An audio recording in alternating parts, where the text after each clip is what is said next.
In the scriptural justice system, the highest of the high, the Most High, Yah, is the judge and jury, and the seed of Israel are his children. These are their stories.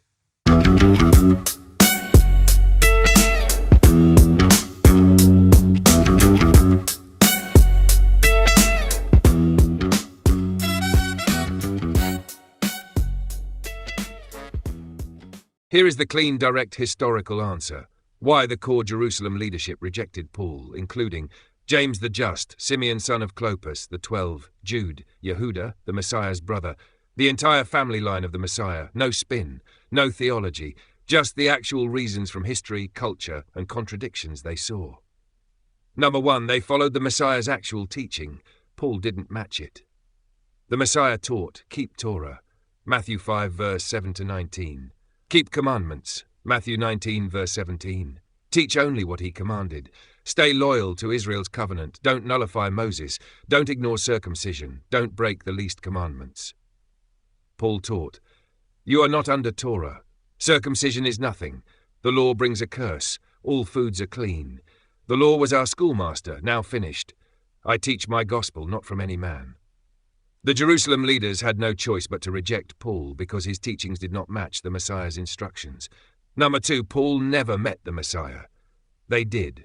Every name on your list, James, Simeon, the 12, Jude, Yehuda, were eyewitnesses, blood family, original students, part of the Messiah's inner circle.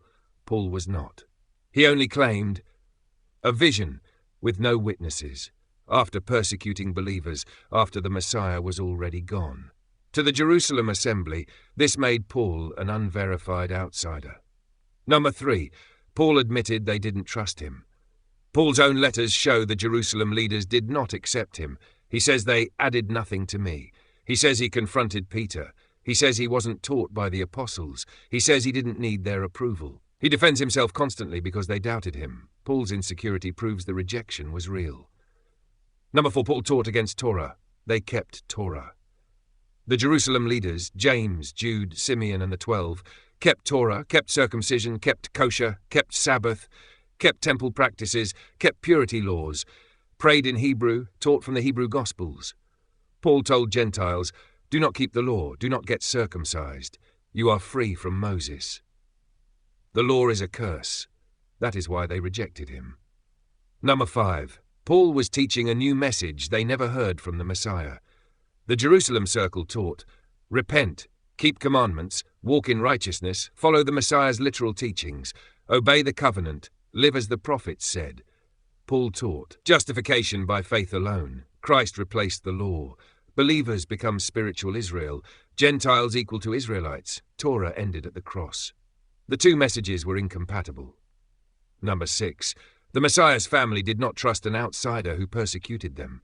Paul arrested believers, dragged them out of homes, supported executions, terrorized the assembly.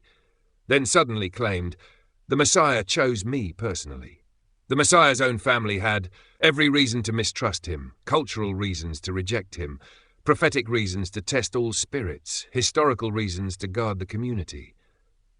You don't let your family's persecutor write doctrine for your nation. Number 7, Paul claimed authority above the 12. This was the biggest issue. Paul taught, his gospel came directly from heaven. He didn't need approval from the 12. He was equal to, or above, the original apostles. He traveled without their permission. He preached doctrines they didn't teach. He rebuked Peter publicly. To the Jerusalem leadership, this was insubordination. Number 8, they had their own scriptures, the Hebrew gospel. James, Jude, Simeon, and the 12 used the Hebrew gospel, Gospel of the Hebrews, Hebrew Matthew, Torah, prophets. They did not use Paul's letters, Greek writings, Gentile interpretations. Their scriptures came from the land, not Greek cities. Number 9, they saw Paul as an outsider, bringing Greek ideas into a Hebrew movement. Paul was raised outside Israel, educated in Greek culture, Roman citizen, trained in diaspora Judaism, familiar with mystery religion language, writing in Greek, not Hebrew. The Jerusalem apostles were Hebrew men from the land of Israel. Paul's worldview was foreign to them. Number 10, the Messiah's brother Jude, Yehuda, specifically rejected Paul because Jude's letter attacks false teachers who change grace into lawlessness. That describes Paul's teaching more than anyone at that time. Jude emphasizes Torah, prophecy, purity, judgment, the opposite of Paul. Jude did not reference Paul once. Jude wrote to Torah-keeping believers, not Gentiles. Jude followed the teachings of his brother the Messiah, James, the 12. Paul taught a different system altogether. Final clean summary. These rejected Paul because Paul rejected Torah, circumcision, food laws, purity laws, Hebrew authority, the teachings of the 12, the leadership of James, the Hebrew worldview, the Hebrew gospel they used, the control of the Jerusalem assembly. And because Paul never met the Messiah, persecuted believers, contradicted the Messiah's teachings, set himself against the apostles, preached a Greek-style message, appealed to Gentiles over Hebrews.